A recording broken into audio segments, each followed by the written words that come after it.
You're listening to One Free Family, a new take on peaceful parenting, where you can hear ideas for helping to raise free, independent, and peaceful children. Visit onefreefamily.com to connect and listen. Here are your hosts, James and Taylor Davis. And we're back with another episode of One Free Family. This is James. And Taylor. And we are really excited because we're finally back from our big Europe trip / just the UK. Yeah, just one place in Europe. Which is still part of Europe, technically. It is. Although maybe not into the future. We'll see. They're not really quitting Europe, right? Just the EU? I think British so. People? Yeah. Yeah, not a history or geography podcast is what you're listening to right now.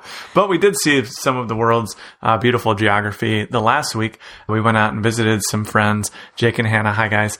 In London / not where they live, actually. They live in Brighton. They live in Brighton, but London was there too, as far as I remember. And yeah, we had a phenomenal time and we're tired. And there were a lot of little parenting things that came up along the way. And we figured it'd be a fun way to take a step back from maybe the more bullet point-ish approach that sometimes we take to different topics and mix in some stories with some insights about traveling with 3 young kids. Yeah, a little window into our adventure, if you will. Yeah, it was quite an adventure, and I guess it's a reasonable place to start out. Complaint of the week, by the way. This podcast not brought to you by Norwegian Air. I hate to call them out by name, but I feel like it's appropriate. And also, if you're listening to this podcast and you're like, hey, I'd love to go on a vacation, maybe I should consider Norwegian Air for my flights. We had a pretty tough time, and it was a kind of a very slow start to our trip because we're on the way there and explaining to our oldest kid why you need to get to the airport 2 or 3 hours early for international flights. He learned. Well, we were like, yeah, we know it's ridiculous. Like, you almost never need the time. But then we basically managed to, I think every single thing from like our passports. Yeah, they had our passport information mixed up. The carry-on luggage was a problem. Confused us about luggage. Yeah, right, all the things. You had talked to them about customer support and pinned down exactly how many carry-ons we had. You even had a printout, and they told you that the printout was wrong. They asked what website it came from, as though we would just go to some not Norwegian Air website, guys. and print it out. It was one of the craziest things ever. But ultimately, we did get on the plane, which was good because I'm going through the mental thing of like, can we really cancel the trip here if they hold us hostage for like $1 million on luggage? Anyways, we did make it all the way over to the UK. And like I said, it was fun. I think that traveling with kids is something totally different from like when you used to travel with your girlfriends or when we traveled quite a bit when we were younger. Yeah, we went on a bunch of trips. Oh, that's true. Yeah. I guess we did. I forgot about a lot of those trips. We never went over to Europe, but you always do the planning. So yeah, you just forgot about the trips, I guess. Glad you had fun. No, they were fun trips. I remember. I went to Hawaii that one time. That was good. Yeah. So let's talk a little bit about how different it is traveling as a family of 5 now with 3 kids, all 7 and under, and traveling alone. Because I think for a lot of people, especially people who like to travel, for whom travel, maybe they went abroad in college or, travel's always been a big part of their lifestyle, they worry about this piece, right? Like once you start having these little kids kicking around, you're talking more expense. You're talking totally different expectations. Like long gone are the days where you just go to Sandals, Jamaica and put your feet up and go crazy on the all-inclusive drink package. Get on the plane, take your Dramamine and pop your earbuds in. That's not happening. No, it's certainly not. So yeah, I think it's definitely worth it because I think also it can be easy because this is my tendency to become too intimidated by the prospect. I know when we planned our big Mexico trip last winter, mostly when you were starting to pitch it, traveling with some close friends of ours, I was intimidated. And to me, my instinct was that it sounded like more trouble than it was worth. Oh, I feel that way every time before we go. Yeah, because I actually really always wind up enjoying traveling, but I also have a lot of anxiety around it because I don't know, it's like a whole thing, right? You're in the TSA and like you can forget your passport or like getting a passport in the first place. Luckily you have me for that. Well, I know, but a lot of people don't have you for their traveling. In fact, most of the people listening to this podcast can't get you to plan their trips. So hopefully they have part of their traveling unit that is more qualified to do that. But yeah, so let's just jump in on, I don't know, just where do we go? So next year we're going to travel, right? What's our process going to look like? And we'll get into the stories from the trip itself and some of the insights learned there. But I think just from the word go, you want to go on a big trip with your family. Where's the first place you begin? Travel expert? Yeah, so I'm not a travel expert, but I'm learning. I think that we should talk a little bit more about what you were saying about expectations and kind of, I think the first thing, and we talk about this in our podcast a lot with all aspects of family life, but I think the first thing is adjusting your expectations and landing in a place where you have reasonable expectations about what it's going to be like. Again, you never fully know until you experience it, but if you're used to traveling without kids and you think of, well, I'm going on vacation, that word already implies relaxation and an escape from the arduous of day-to-day life. Exactly. Right? And when you're traveling with your kids, I always say, to me, it's not a vacation, you're taking a trip, because you're not, in my experience, you're like taking care of your kids, but when you're traveling, it's almost like you're doubling down on that. Yeah, it's like being a stay-at-home parent in a foreign country. Right, because you're taking them away from all of their routine and comfort, and you're doing something that you're asking a lot of them in a lot of ways, and you're also asking a lot of yourself, because not only are you now having to help them through the process, but just getting through the process of traveling for anybody, you know, the whole airport thing, learning a new culture. Sometimes you go to places where there's a new language, learning new transportation systems, new money, everything for even just an adult can be stressful. And so when you add in needing to help your kids through that process and then just do the daily tasks of taking care of small kids that you have to do anyway. You're making meals, you are brushing people's teeth, getting people to bed. Helping people through tough moments. Like, it's super intense. Right. So, and none of that is a complaint. I'm so grateful that we can travel. But going into it knowing that and not thinking like, oh, we're going on a family vacation, I think is really helpful. And thinking about anticipating all of that and just kind of being ready for it so that you don't go into it expecting some relaxation that you're just inevitably not going to get. Yeah, and I think for us too, it's a totally different vibe, because when we're home, we very rarely have any like big expectations for the day, right? Like when we're going out, we're going to see people from time to time. Those are mostly collaborative decisions or made so that there can be concessions, might be too strong a word, but like considerations in place for the people whose first choice it might not have been to go out and see people or whatever. When you're on vacation, all that's out the window, right? Because we weren't going to go to, say, Brighton and just sit in the apartment the whole time, right? Like that wasn't going to happen. So it's also this added layer of, well, we're here, we have to be doing something, right? Yeah, what are we going to go do and see? Yeah, we can't come all the way to the UK to play on our iPads the whole time. Right, but to be fair, I mean, I don't think that part was actually easier than I thought it would be, because the truth is, once we got there, the kids were excited and ready to go see and do stuff. They had wrapped their minds around being in a new place, and they were curious. And yeah, for sure, that really wasn't that hard. And it was actually, it's really cool because, you know, when you're unschooling, in some ways it's a leap of faith, or when you're just helping your kids to be really self-directed, because basically none of us were really raised that way. And there are very few people that are grown adults who were raised that way to even turn to.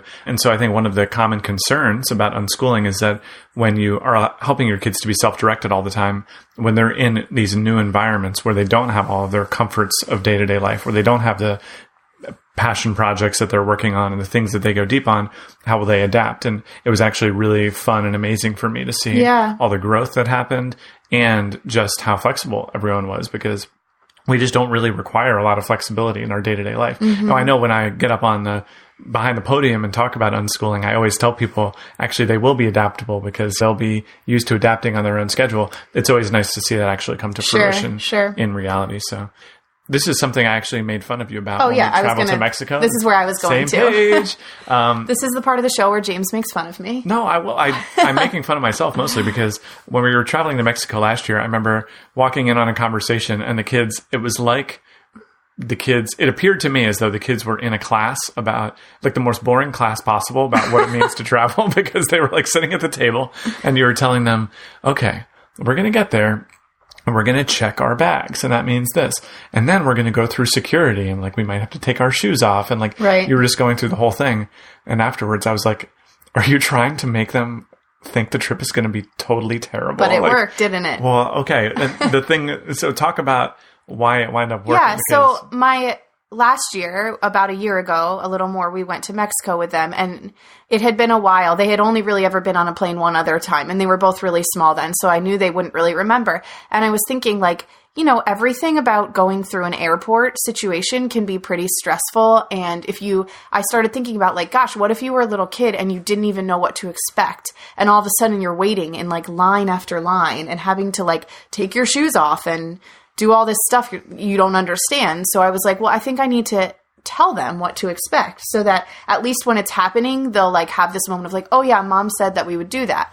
So anyway, that's what I did. And you said it and I was like, James was like, he was like, why are you being so boring? But in the end, I think it really did help. Well, Ollie even verbalized, he was like, oh, this is the part where we have to go through and they look through our luggage. And I was like, ooh, right. Because I think one of the most anxiety inducing things about traveling for kids is not knowing what's next. Either what's next or when they're going to get there or whatever. Exactly. And so if they have like a few weeks to process, oh, well, we're just going to be going through these lines for like an hour. Like if it's just one time, they can kind of let that marinate and be ready for it. Yeah. And I think if you're even more energetic or creative than I was, you could even kind of like play games around that with your kids as you lead up to it, or like role play or do imaginary play with what it's like to go through an airport. And maybe that sounds silly, but I think for some kids that would really, especially littler ones who maybe just the verbal wouldn't be enough. Yeah. I think they would connect with that. So yeah, setting expectations for your kids just so that they don't feel like they're kind of like lost in space, not sure what's going on, I think helps them feel a little bit more comfortable. Yeah, for sure. So I thought that was really just wound up being really considerate and really good. Another thing we try to consider when it comes to our kids is the best time of day to travel. And this might seem like a small thing, but like, for instance, when we travel by car now, we know we travel at nighttime. Yeah, we just take turns driving. The kids get really bored James in the mostly car. drives because I get too tired at night. I drive 95% of the time while you ask me if I'm too tired to keep driving. But at least I'm there in case you get too tired. Yeah, so you can fill in for 15 or so minutes. Sure. So like that works really well for us in the car. We found when we were traveling by plane, at least this time. So we were going from the East Coast of the US to the UK. It was a 5-hour time difference. And we flew overnight. And I think by and large, that it's, I don't know where I would land for next time, but just to bring you up to speed on some of the things that can happen. One of our kids slept the whole plane ride, 2 of them really. And were mostly functioning by the time we landed in the UK, right? Yeah.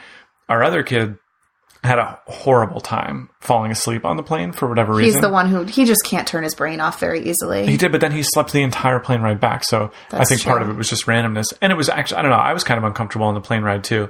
It was one of these planes where they were like playing tricks with the lights and stuff. And it was like really bright at night. Anyway, we got there and he had slept probably an hour total. And now for kids who... Of this overnight red eye. Yeah, exactly. And for kids who aren't forced to wake up at any given time, any given day, this just wreaked havoc on him. He's never been a travel sick person. And when we landed, he was vomiting. It was a mess. Yeah, it was really We were intense. that family, basically. Oh, big time. And then, so we finally got off the plane. And of course, like when you're flying internationally, if you've done it more than once, you're doing the math. Like you see all the people in front of you. You're like, oh my God, we're stopping so he can vomit. And all these people are going to get in front of us that's in 15 the minutes immigration gone, line. Another 25 minutes. Yeah. And again, the most painful possible minutes because they're minutes with someone who's feeling sick to their stomach. Yeah. Right? And so like, we're like the ultimate, most pathetic family ever.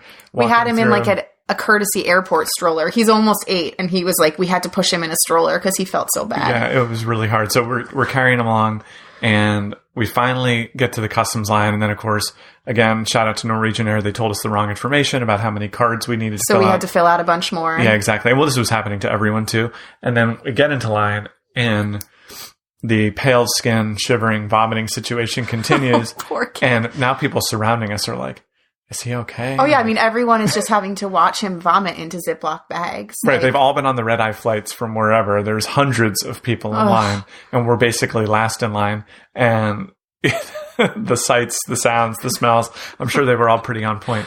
And so finally we like get up.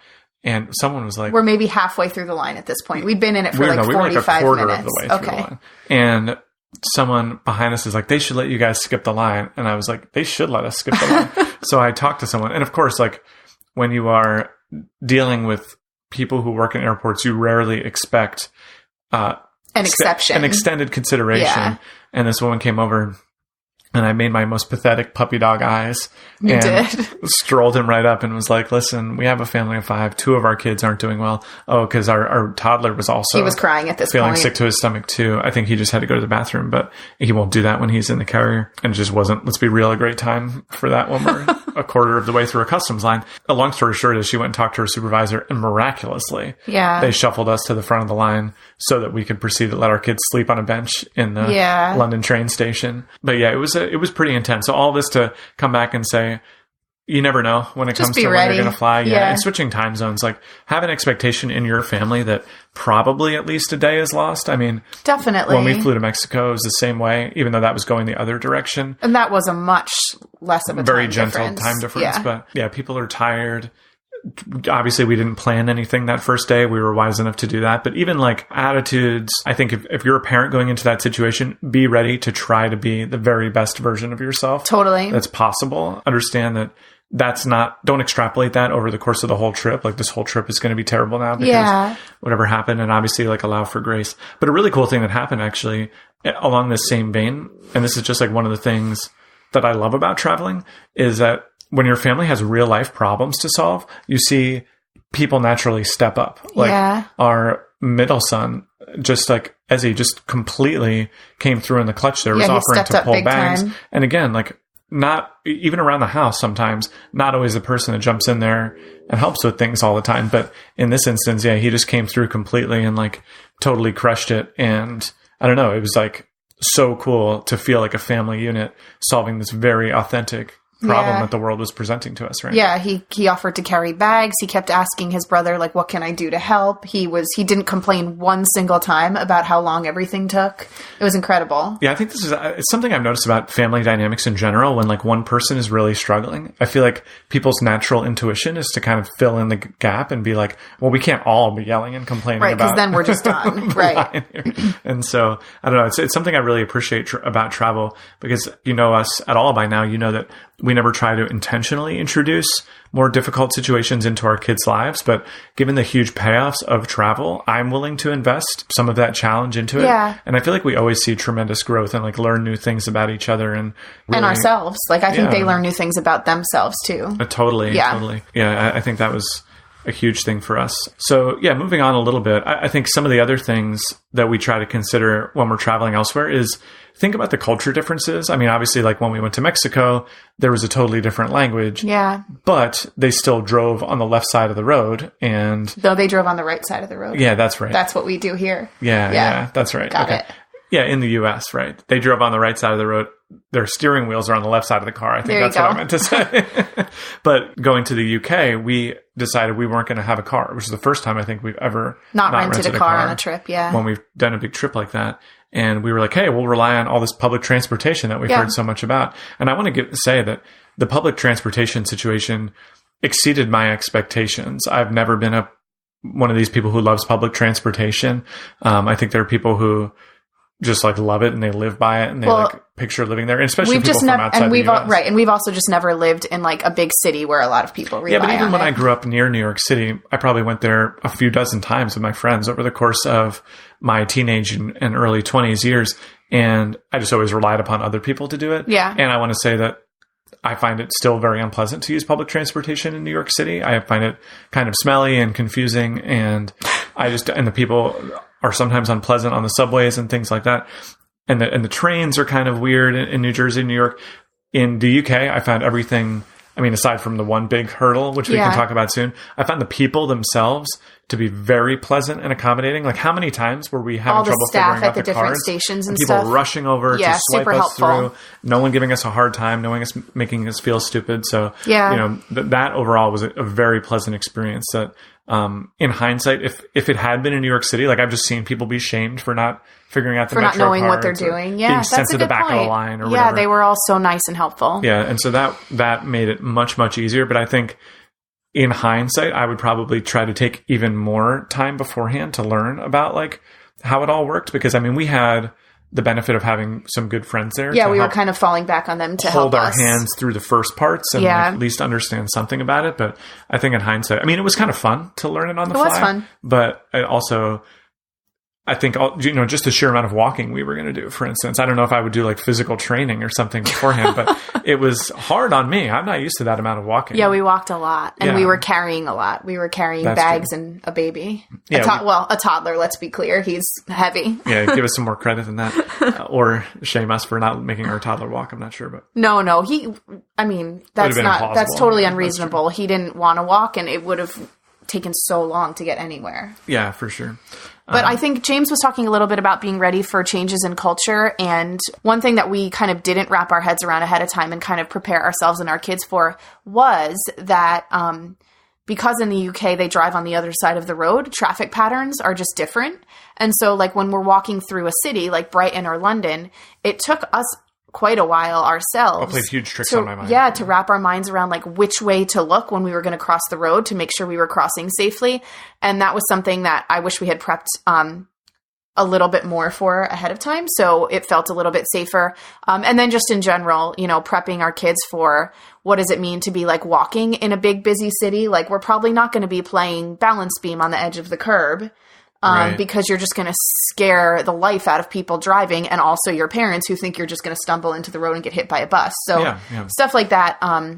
If we had prepared a little bit more for that ahead of time, I think it might have saved a bit of stress on the back end. Yeah, I think just one thing I've learned about kids and helping them to learn things is that it's very hard to help a kid to change their behavior in the moment. Yeah. I think that you can lay the groundwork for it and help them to start again, marinating on the idea of what it's going to be like to walk in this big city, maybe even do a sample in a smaller city near you. Yeah, that would have been good. And then reflect on it afterward. Mm-hmm. But some amount of prior discussion, I think really goes a long way in terms of having success in the moment. Because I know at least for us at first, it induced a decent amount of anxiety in us where we're like, oh boy, we've never... we just can't have these kids getting hit by a car. Yeah, we live in a sleepy little suburb, even Boston, the nearest city to us is nothing like London, at least the areas that we've been in terms of the sheer number of people and the traffic patterns and all that kind of stuff. So even Brighton was especially, we were there unbeknownst to us on this bank holidays, they call it. It's kind of everyone goes there because it's the sea. It's a beach town, basically, yeah. I mean, it's actually the ocean, but the British people call it the sea. Yeah, that's cute. It's charming. I know. I love what British people call things. It's the greatest thing in the world. Yeah, the expectations thing, I think, definitely comes through there. I think actually, just in terms of expectations overall, I would love to talk a little bit, because I think you really helped me frame it this way when we were thinking about traveling. Because I guess when I was growing up, I think about when I traveled to the UK with my high school band, my freshman year in high school, right? And as we're traveling in, all of the grown-ups as a part of that trip were all about the sightseeing checklists that we were going to hit, right? Big we're Ben, Westminster Abbey. That's literally exactly where we went. Big Ben and Westminster Abbey and maybe some other little parts along the way. And I think when Buckingham Palace, yeah. Yeah, Buckingham Palace. We went there too. Yeah. And so as you're traveling to a new place, I think it can be tempting to make it about the destination, right? Yes. It can be, you can look and say, hey, I mean, we're going to England, we have to see Stonehenge or whatever your thing is. And so... And I think the pressure mounts.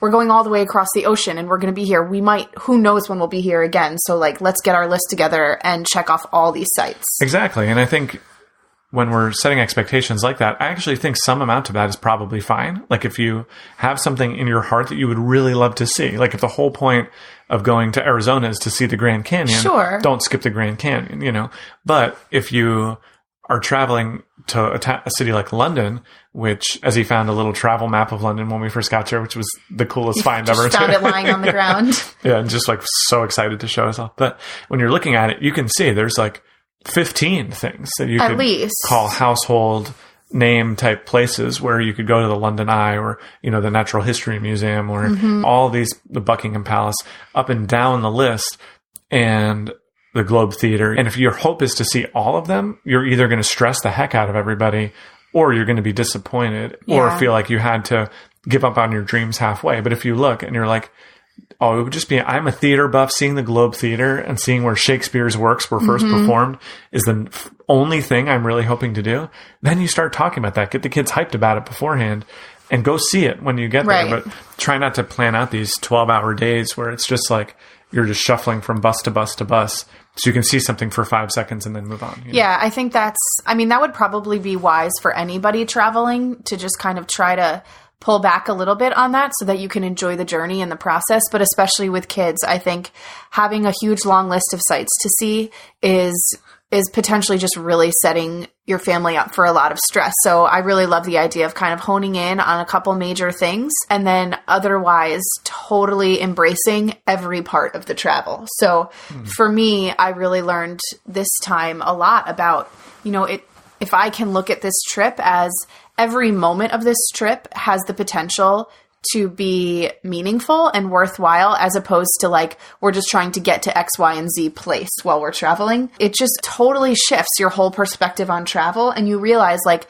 that moment when your kid finds a map lying on the ground on the street is a magical moment because he's so excited, and he makes a joke about how it was like a supply drop from his favorite video game, and he wants to sit down and look at it with you, and he brings it home with him, and now it's like this souvenir that he has. And all of these little moments that, if you're so focused on all of your destinations, feel so insignificant, actually are really meaningful and really make it a full experience. Yeah, for sure. Do you want to jump into how we were taught that lesson in spades when the day we were going to travel into London? Sure. Because we came pretty close to, I think, missing out London. and missing London, but also just missing out on a day our family will probably remember for a really, really long time. Yeah, I think probably the defining or like the highlight of the trip, really. So basically what happened is we were staying in Brighton, but ahead of time we decided that in the middle of our stay, we would do like one overnight in London. And it's like about an hour, supposedly an hour train ride from Brighton to London. So we booked an Airbnb for one night ahead of time and said, we'll just go in that morning, do some exploring, go to the Airbnb, explore a little bit the next day, and then get on the train back to Brighton in the evening. Sounds pretty easy, right?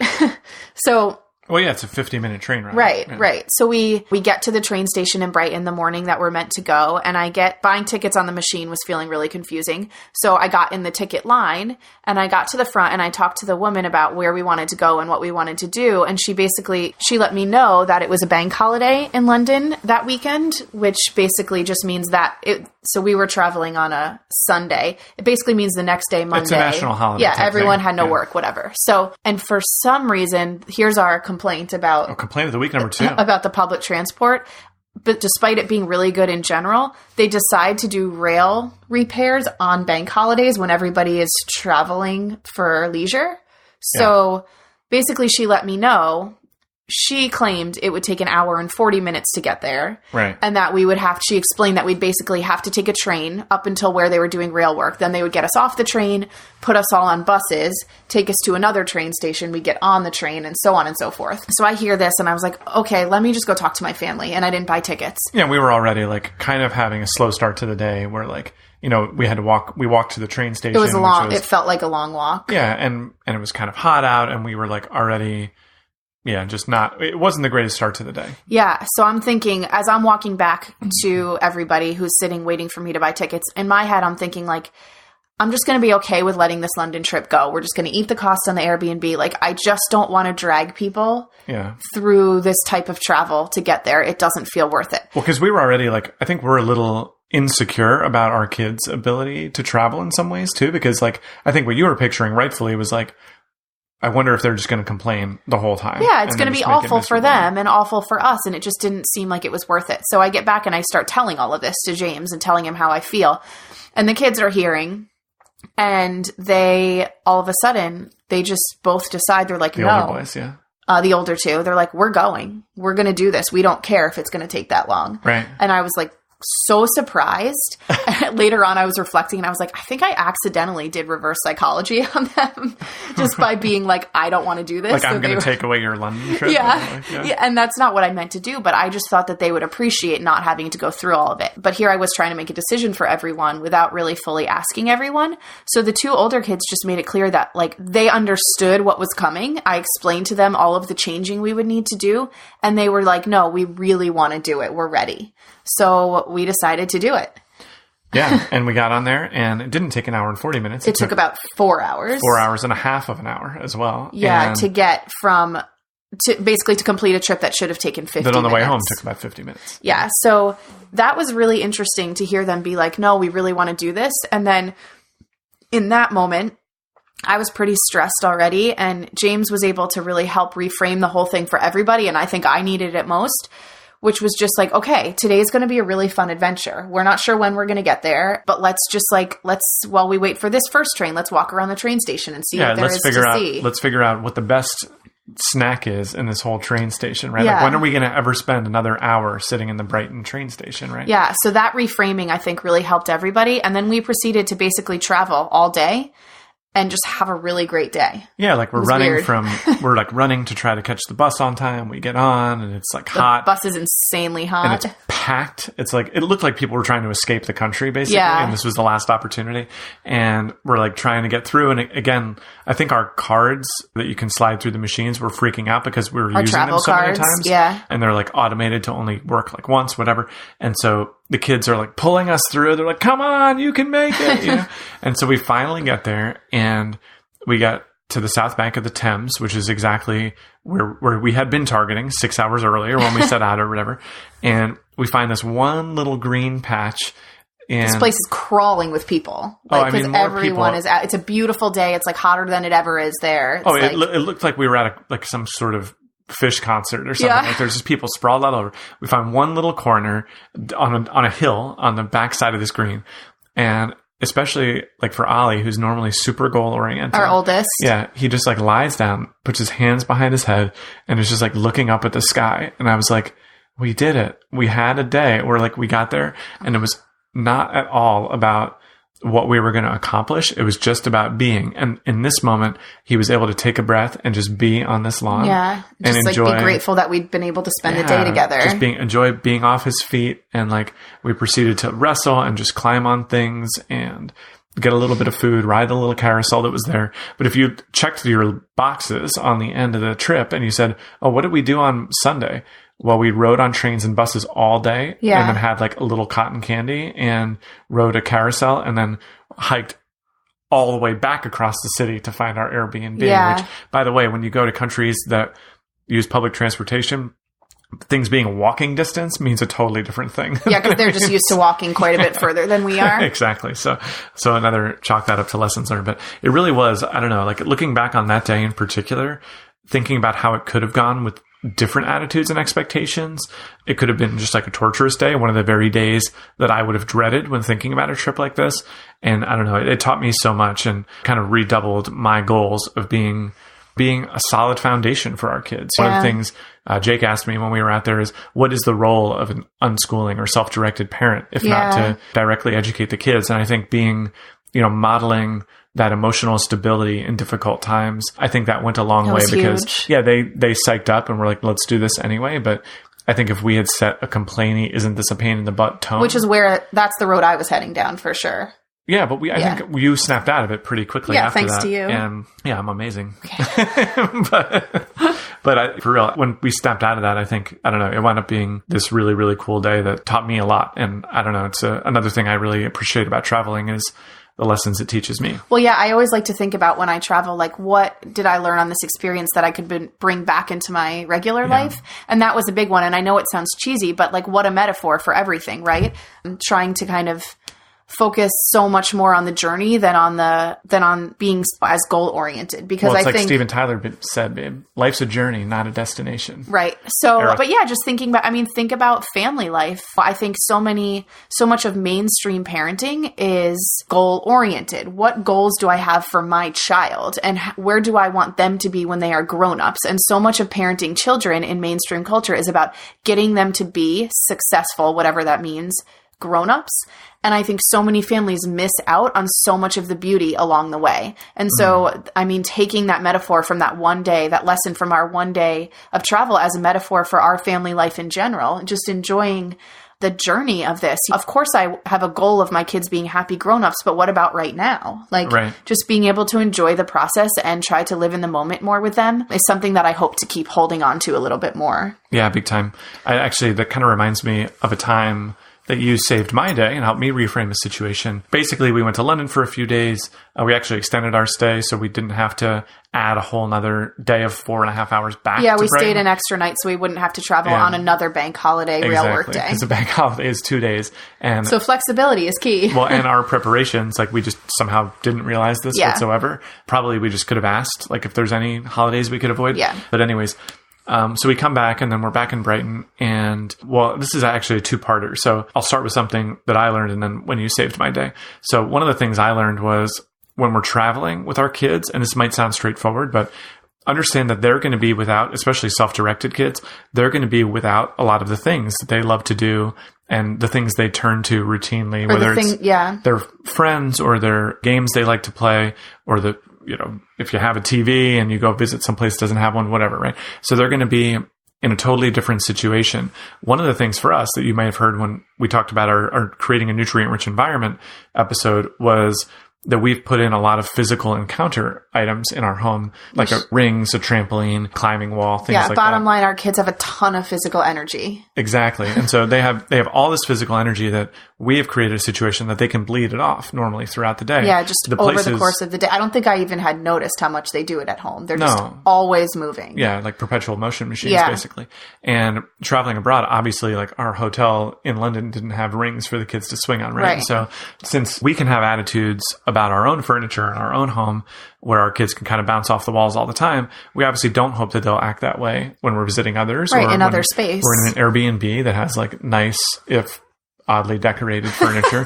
And I wasn't as prepared for that as I needed to be. And I think I needed to probably come in with more understanding from that, because mostly I was like, oh, can't you understand how you should act when you're in a place that's not your own, Yeah. But I needed to take a step back. But anyways. Having empathy for them just being put in a really different situation than they're used to. And so I think making accommodations for that in the first place, like understanding that probably we were going to need to build in a little bit more time, both for them to do things that they are self-directed on, but also to bleed off that energy in hindsight, is something that we'll probably try to do going forward. But the thing that where you saved the day was one day we got out to this park and we were bleeding off all that energy like I was talking about, and a hard moment came up. And I think there had been a little bit of bickering and things like that beforehand. And my mind started to play this tape of, we traveled all the way to the UK so we could bicker about the same nonsense that we bicker about at home, and I just wasn't feeling patient. I was feeling tired and, just stressed that this was happening.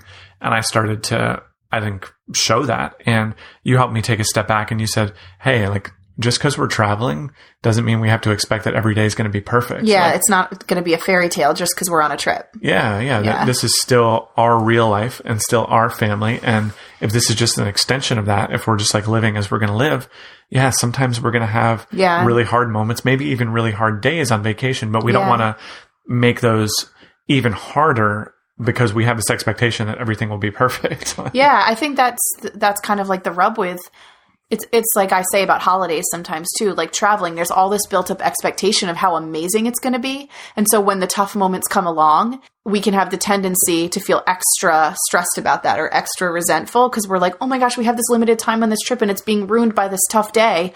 But if we can accept it, like James was saying, as like, this is just our life and people just have tough moments. People have tough days. So if we can accept it and embrace it, still try to help people through it, but not feel like we're kind of like fighting it so hard, it really helps. Yeah, exactly. Yeah, I think that's perfectly said. So why don't we close out with just a couple of just cool things that happened on the trip that I think are fun things to highlight about travel and, things that just wouldn't happen around our everyday neighborhood. If you have one that comes to mind, you can go first. Otherwise, I can. You go first. Okay. Because I can tell you have something. Well, I'm going to take the best one. Okay.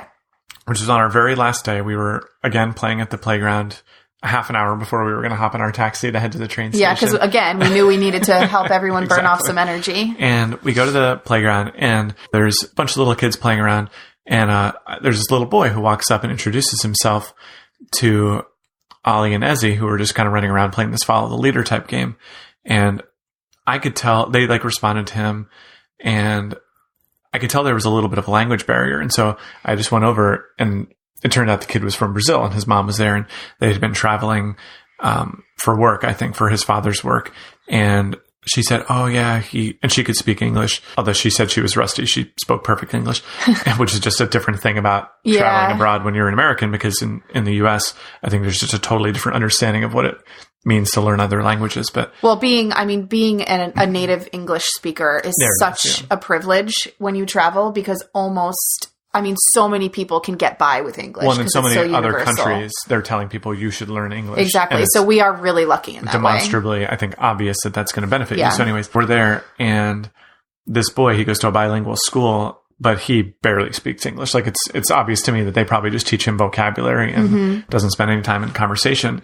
And so again, one of those questions you ask yourself when your kids are totally self-directed, especially for our kids who can be more self-focused or introverted at times. Yeah, they're both a bit introverted. They're both fairly unlikely to run over to some other kid on the playground and introduce themselves and like get to playing, is how are situations like this are going to go.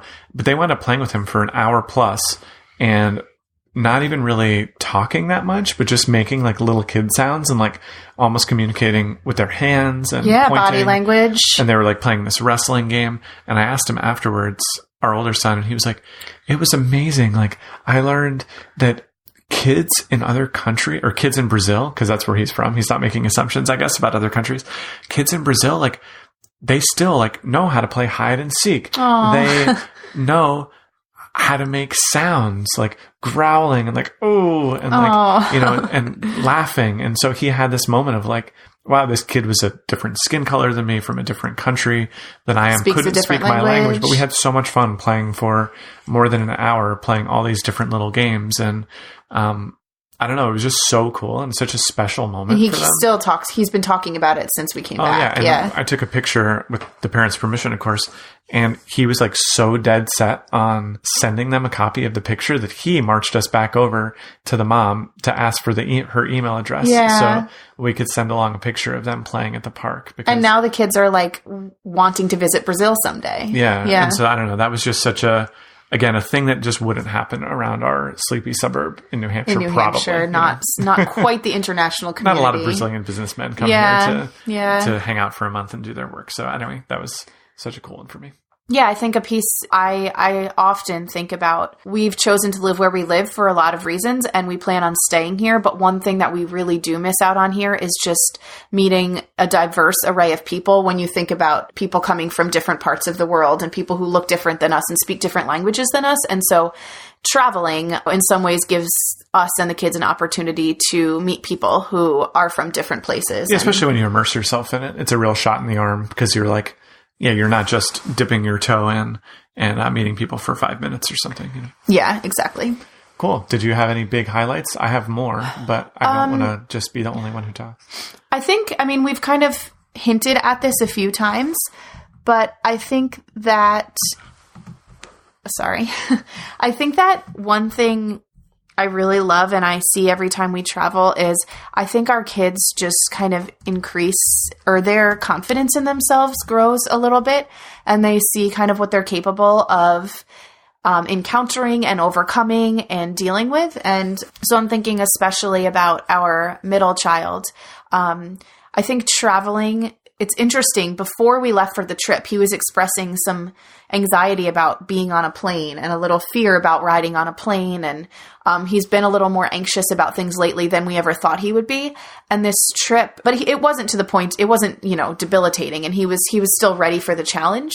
And this trip really appealed to his kind of adventurous side. And he really began to identify as like a traveler. Oh, and he had his backpack and he had his things and he was ready to help. And he was, looking out the plane window, so excited about all the things that there were to see. He was just really like living his best life. And I think he really started to identify as somebody who can like handle that level of adventure and really loves it. And he's got his little backpack. He's like pulling out his sunglasses. Oh yeah, it's awesome. But just like seeing his kind of him embracing that role and loving it and feeling like an integral part of our family team who we needed to help us was just really, really beautiful and really cool to see that happen for him. Yeah. Or like, how about when we're leaving and he turns to Jake and Hannah, who he stayed with, and says, hey, when I'm a grown-up, I'm going to come back and visit you again. Yeah, yeah. And they were like, I could tell because they're like, we're almost perpetual travelers for a period of time. And they like I thought they thought it was so cool. And they're like, totally, you can come back. Definitely come back. Picturing like the 18-year-old version of him getting on the plane and going and doing the whole thing. That was I don't know. It's the type of thing where if you can give your kids that opportunity, they just wind up surprising you sometimes. Totally. It's awesome. So cool. I think that's a pretty decent place to call it for today. We've been chatting about our trip now for about 45 minutes. I do want to remind everyone, first of all, apologize because while we were traveling, we weren't as attentive to the Facebook group, which did have some which is such a fun, awesome little space. People keep showing up and, talking about how they're finding their people and excited to share the exciting parts about their life, but also talking through some real struggles and, really getting on the same page. It's also just a great spot for people to propose show ideas. I think we're going to do one on the idea of sleep, especially with young kids coming up pretty soon. Somebody asked for something about that. Yeah, and helping kids to be self-directed in choosing their own sleep for themselves. So I think that should be a pretty interesting episode for folks. And in the meantime, thanks to everyone who supports the show via onefreefamily.com/support, on the Patreon, everyone who listens, everyone who shares the words. It's shares the words, spread the word. Spreads the word. There you go. You got it. Yeah, you thanks. got there. I know. I'm the host with the most of the time. Definitely. This time I'm a little stumbly. But anyways, it's been fun. Thanks for listening on our trip. And we're excited to bring you a more standard episode the next time around. We'll see you next time. Love you guys. Bye. See you soon.